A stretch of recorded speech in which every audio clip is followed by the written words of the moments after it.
TV Harian Nasional adalah media yang mengangkat dan menyajikan perkembangan seputar politik dan hukum, ekonomi, pariwisata, pendidikan dan budaya, serta pertanian dan perkebunan.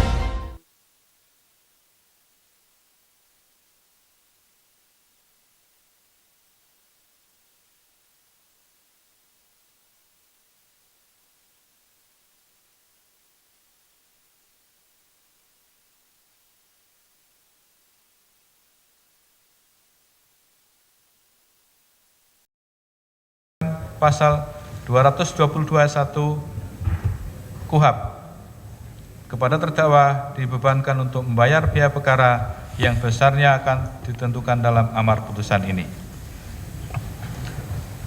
Menimbang dalam perkara ini terhadap terdakwa telah dikenakan penahanan yang sah dengan jenis penahanan rumah tahanan negara, maka masa penahanan tersebut harus dikurangkan seluruhnya dari pidana yang dijatuhkan. Menimbang oleh karena terdakwa sedang ditahan dengan jenis penahanan rumah tahanan negara dan majelis hakim tidak menemukan alasan yang cukup untuk membebaskan terdakwa dari tahanan, dengan pertimbangan terdakwa berpotensi mengulangi melakukan tindak pidana serta untuk mencegah terdakwa melarikan diri. Dengan demikian terdakwa akan dinyatakan tetap berada dalam tahanan dengan jenis penahanan rumah tahanan negara. Menimbang tentang pidana yang pantas dijatuhkan kepada terdakwa, majelis hakim berpendapat bahwa maksud penjatuhan pidana kepada pelaku tindak pidana bukan hanya semata-mata dimaksudkan sebagai pemulihan atas keadaan telah dilakukannya tindak pidana, tetapi juga untuk mendidik supaya terdakwa tidak mengulangi lagi perbuatannya serta untuk mencegah masyarakat tidak berbuat yang semacamnya. Menimbang dengan mengacu pada pendapat di atas, majelis hakim tidak sependapat dengan penuntut umum tentang lamanya pidana sebagaimana yang dimohonkan oleh penuntut umum dan tuntutan pidananya. Menurut hemat majelis hakim, pidana sebagaimana pada amar tuntutan pidana terlalu ringan untuk dijatuhkan kepada terdakwa. Hal tersebut berdasarkan pada perimbangan keadaan yang memberatkan dan meringankan pidana sebagai berikut. Keadaan yang memberatkan: terdakwa tidak mendukung program pemerintah untuk mencegah dan memberantas tindak pidana korupsi. Perbuatan terdakwa sebagai anggota Kepolisian Negara Republik Indonesia dapat menurunkan citra, wibawa, dan nama baik Kepolisian Negara Republik Indonesia. Terdakwa dapat dikualifikasi tidak kesatria, ibarat lempar batu sembunyi tangan, berani berbuat tetapi menyangkali perbuatannya. Terdakwa sama sekali tidak menunjukkan penyesalan atas terjadinya tindak pidana dalam perkara ini. Tindak pidana korupsi di wilayah hukum Pengadilan Tindak Pidana Korupsi pada Pengadilan Negeri Jakarta Pusat, grafiknya menunjukkan peningkatan baik kuantitas maupun kualitasnya. Keadaan yang meringankan: terdakwa sopan selama pemeriksaan di persidangan, terdakwa belum pernah dijatuhi pidana. Terdakwa telah mengabdi sebagai anggota Kepolisian Negara Republik Indonesia selama lebih dari 30 tahun. Terdakwa mempunyai tanggungan keluarga. Selama persidangan, terdakwa hadir dengan tertib, tidak pernah bertingkah dengan macam-macam alasan yang dapat membuat persidangan tidak lancar. Menimbang berdasarkan hal-hal tersebut, pidana sebagaimana pada amar putusan sudah layak dan setimpal serta memenuhi rasa keadilan dijatuhkan kepada terdakwa.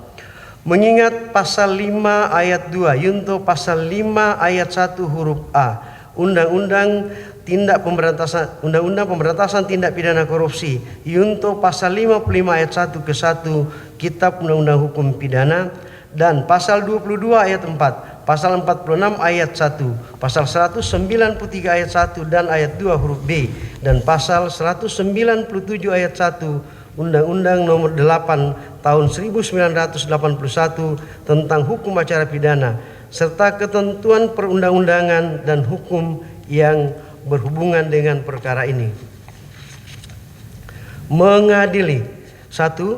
Menyatakan terdakwa Irjen Pol Dr. Andes Napoleon Bonaparte MSI telah terbukti secara sah dan meyakinkan bersalah melakukan tindak pidana korupsi secara bersama-sama sebagaimana dalam dakwaan alternatif pertama.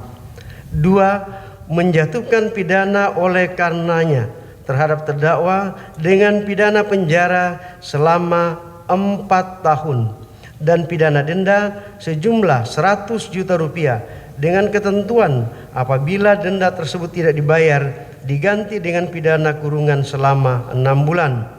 3. Menetapkan agar masa penangkapan dan penahanan yang telah dijalankan oleh terdakwa dikurangkan seluruhnya dari pidana yang dijatuhkan. 4. Memerintahkan agar terdakwa tetap berada dalam tahanan dengan jenis penahanan rumah tahanan negara. 5. Menetapkan barang bukti. Pertama, barang bukti yang disita berdasarkan surat perintah penyitaan nomor sprint sita garing 05 garing Rumawi 8 garing 2020 garing Tipikor tanggal 5 Agustus 2020 dan penetapan Pengadilan Negeri Jakarta Pusat nomor 159 garing pen titik pit titik sus garing TPK garing Rumawi 9 garing 2020 tanggal 1 September 2020.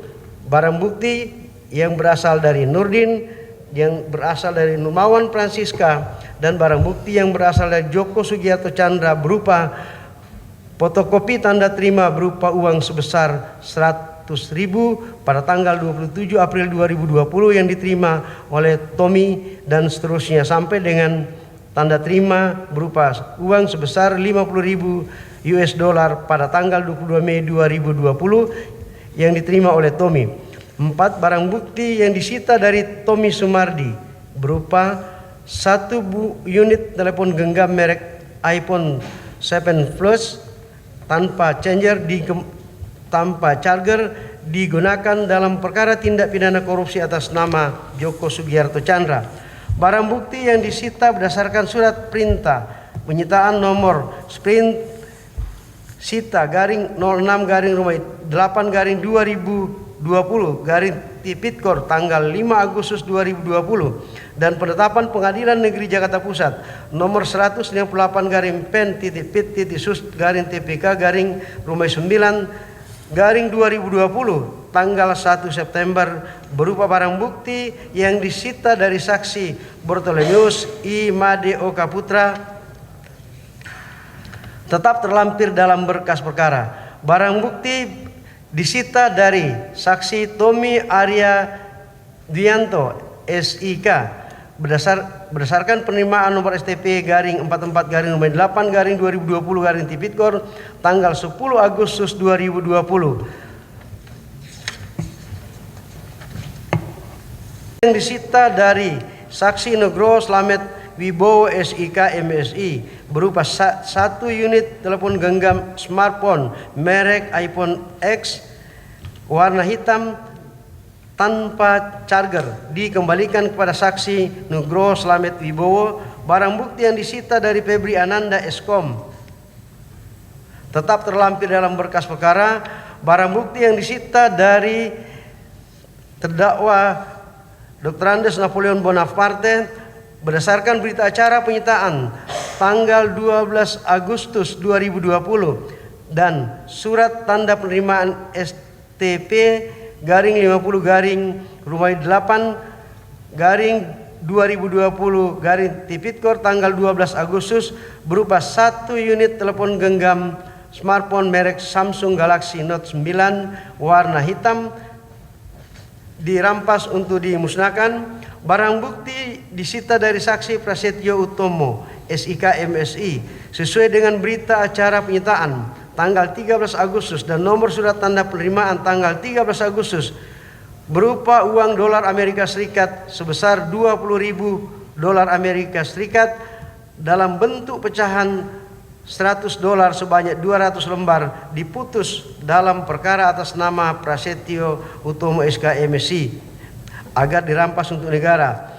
7. Barang bukti yang disita dari Junjungan Portes berupa 1 unit telepon genggam merek Samsung jenis S21 oleh kami Muhammad Dami Sarjana Hukum Magister Hukum sebagai Ketua Majelis, H. Saifuddin Suhri Sarjana Hukum Magister Humaniora dan Hakim ad hoc Joko Subagio Sarjana Hukum Magister Teknik masing-masing sebagai hakim anggota. Putusan ini diucapkan dalam persidangan yang terbuka untuk umum pada hari dan tanggal itu juga oleh majelis hakim tersebut dengan dibantu oleh Min Setiadi Sarjana Hukum sebagai panitera pengganti dengan dihadiri oleh tim penuntut umum pada Kejaksaan Negeri Jakarta Selatan dan oleh terdakwa didampingi tim penasihat hukumnya.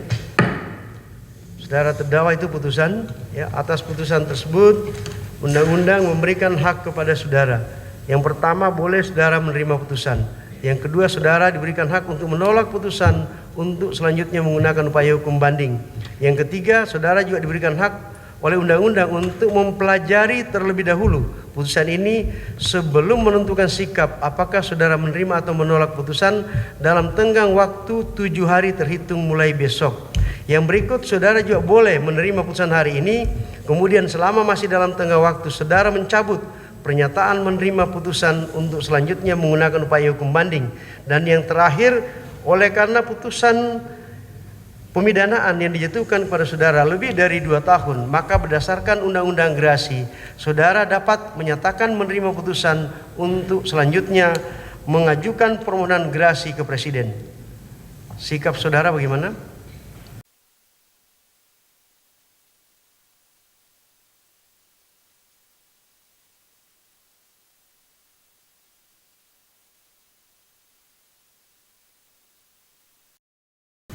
Saya menolak putusan hakim dan mengajukan banding. Ya, oke, hakim. Hak yang sama juga bagi penuntut umum. Kami menyatakan pikir-pikir. Baik. Di putusan majelis, prinsipnya sudah dijelaskan tadi. Kutipan putusan hakim di dalam pertimbangannya hanya copy paste daripada tuntutan. Hak negara yang diberikan kepada terdakwa dan penasihat hukum untuk mengajukan banding.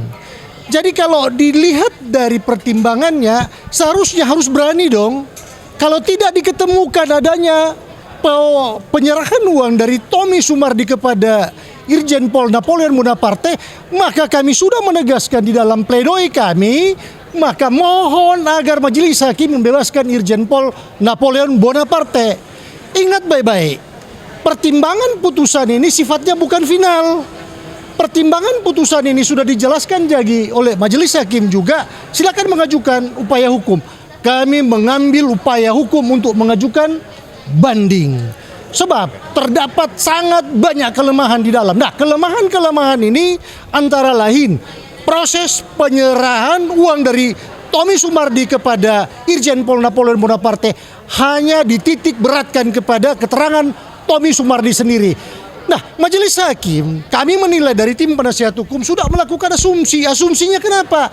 Menghubungkan fakta di lobi lantai 1 dengan keberadaan daripada Tommy Sumardi, tidak ada saksi-saksi yang melihat adanya Tommy Sumardi membawa uang. Tommy Sumardi pun tidak pernah menceritakan kepada saksi-saksi yang ada bahwasanya dia membawa uang. Jadi dari dasar keterangan tersebut, pertimbangan tersebut, kami akan lawan melalui upaya hukum banding. Itu. Ada pertanyaan?